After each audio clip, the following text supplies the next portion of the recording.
안녕하세요. For those that don't speak fluent Korean like I do, that means hello. How are you? My name is Simon Baksys. I lead the global business at LayerZero and excited to be here today and see plenty of familiar faces. How about a round of applause for the ASC team for putting this together today?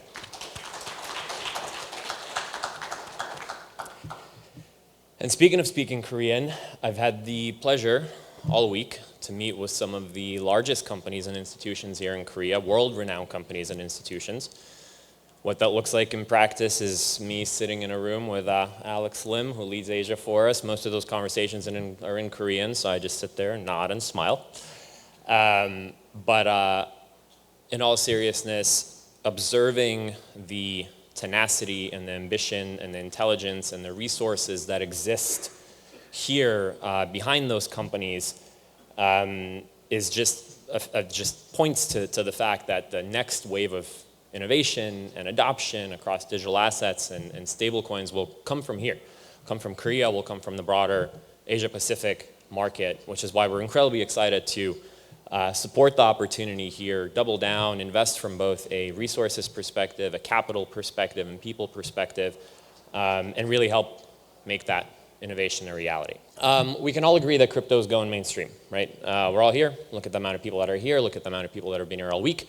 Bitcoin's over $100,000. There's 220 million people in the world that use crypto on a monthly basis. And stablecoin on-chain transactions have surpassed those volumes of visas in 2024, which points to the next thing, which is that stablecoins have found obvious product market fit.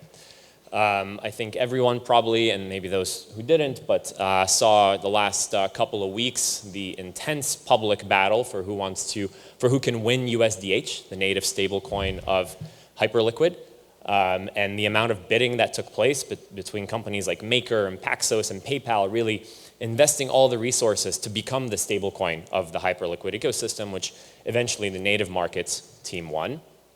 Everyone's probably familiar with Stripe and the launch of Tempo, a payments-focused and stablecoin-focused blockchain. And most recently, just yesterday, I think everyone saw the news of Tether raising $20 billion at a $500 billion valuation, which seems crazy maybe at first if you look at those numbers. But if you do the math, Tether making roughly $6 billion a year, $500 billion valuation, that's roughly a 77x multiple on price to earnings, which again, maybe seems crazy, but Tesla's at 260x P/E ratio. So all things considered, maybe not that crazy. Why are we putting such large valuations on these companies? Many different reasons, but primarily three.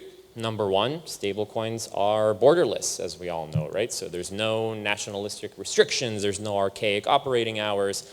Money flows freely and efficiently in the matter of seconds across countries and across different jurisdictions for fractions of a dollar.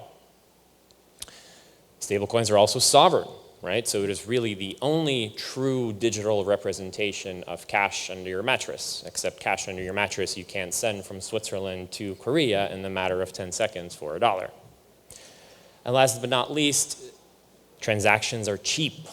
Alex pointed to this. You can tell that we work for the same company. $270 million today, or this week, moved across chains in under 3 minutes for 59 cents. $270 million. Like in the traditional finance world, that is unfathomable to move $270 million for 59 cents. Like maybe we have a bad business model. Maybe this is too cheap, to be honest, because we processed this transaction, right? But like that's incredible innovation, and that's why we're placing such high valuations on the stablecoin market, which means that there will only be more, right? The total market cap of stablecoins is roughly, just under $300 billion, very quickly growing, largely dominated by companies, of course, Tether and Circle, that have been doing this for a very long time, but also companies that are entering the space and quickly growing, like PayPal with PYUSD, like Athena with USDE, like Paxos with the Global Dollar Network, and of course, Wyoming with the Wyoming State stablecoin, and so many others. What we're observing in the market is that every bank is either evaluating launching a chain or a stablecoin. Every fintech is either evaluating launching their own chain or issuing a stablecoin. And frankly, now every government is evaluating whether they should launch their own chain or issue their own stablecoin. And we have all of those examples in market, be that PayPal or Robinhood, stablecoin and blockchain respectively, be that JP Morgan as a bank with the Kinaxis digital assets chain, or Societe Generale, one of the largest banks in Europe, issuing their own stablecoin, or again, governments like the state of Wyoming. Even Amazon and Walmart are making the news for looking at stablecoins, right? Because changing settlement across that much volume actually makes a meaningful difference for them from both a speed and cost perspective. And so with the amount of stablecoins that are launching, right, like how do you win, right? Because the market is saturated, a lot of issuers are issuing stablecoins. And there's a few factors that I think matter. One of them is distribution, right? So PayPal is a really good example of this. Tether and Circle have spent the last 10 plus years building what they've built, right? It took them a long time to ingrain the assets into the DeFi world, into the payments world, into the everyday world. PayPal has, for example, a unique advantage, right? They have 400 million plus users and 35 million merchants. That's crazy scale, right? And so if you look at PYUSD market cap today, that's roughly $1.3 billion. If they can turn on PYUSD for 400 million users overnight, that market cap may grow pretty quickly. So distribution is incredibly important, and we're going to see a lot of companies with distribution look at this and probably say, well, I'm going to issue my own stablecoin as well. Second factor is retail, right? So notably, Tether, USDT0, USDT have done a fantastic job here of building for the retail base, right? How do you become part of everyday payment flows? How do you make this the standard way to access the US dollar and pay across, again, borders, countries, etc.? Athena is a really good example of retail as well, right? Our friends at Athena are doing a stellar job, a master class of how to grow a stablecoin from $0 to $15 billion over the course of a year.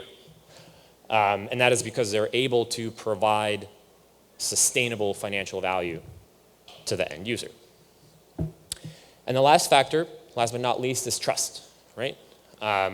We're seeing more and more, and Wyoming is a really good example of that, of governments, countries, there's jurisdictions thinking about or doing the thing and issuing a stablecoin. Wyoming State just in August announced with LayerZero in collaboration the launch of the FRNT, the Frontier Token, first US state-issued stablecoin across 7 different blockchains, right? So you get trust from the US government, essentially, globally accessible, right?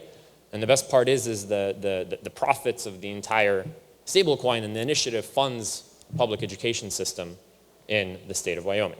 So where does LayerZero kind of come into play here, and why do we exist, and why am I talking about all of this? Well, we say any asset, every chain, LayerZero, right? So whether it's securities, whether it's commodities, whether it's equity, stable coins, et cetera, anything that is getting tokenized, we have a role to play there and make those assets as accessible and as useful as possible.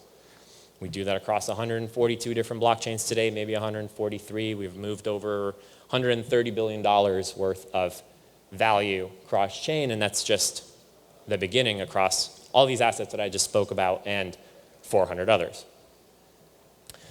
So our role here, and the reason why I'm talking about this, is to make these assets, to make stable coins be, again, as accessible and as useful and enable the utility and the accessibility behind these assets. The way that we do that is really bucketed into 3 different areas. One is the most obvious one, which is native bridging. So make the actual stablecoin and the asset natively available across the different blockchains that it should be available on, or that the asset issuer chooses for them to be available on, to access the different user bases across private chains and public chains, et cetera. The second bucket is then not just cross-chain interoperability, but cross-asset interoperability. So think about swapping USDT0 on one chain to USDC on Solana, providing an ultimate on-ramp into your asset.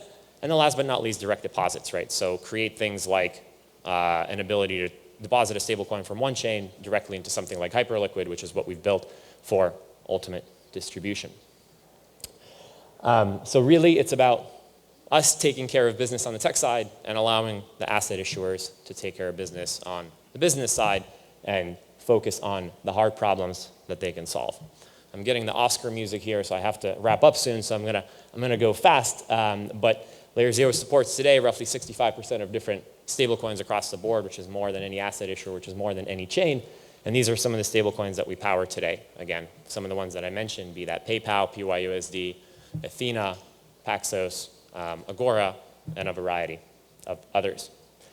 So all that is to say, what this looks like in reality, and we're incredibly excited that we hit this milestone. Just this week, we moved roughly $10 billion, $11 billion cross-chain in the last 30 days, which is an incredible amount. Like if you look at the entire payments ecosystem, we just surpassed Western Union, one of the biggest names in the industry in terms of payments on monthly volume, and are quickly climbing. And it just shows, again, not just the power of our technology, but the power of this better money technology that are stablecoins and digital assets. So I'll wrap up with this. There's a large opportunity here in Asia. We see it. We want to invest in it. If you look at the FX marketplace today, just based on non-USD currencies, it's roughly $7.5 trillion a day. The same thing is going to happen for stablecoins, and we're going to need interoperability across assets. We're going to see the proliferation of non-USD stablecoins. Right now, that's 98% USD. That's going to change over time, and we want to help solve that problem and foster the innovation here in the Asia-Pacific region and here in Korea. Thank you very much.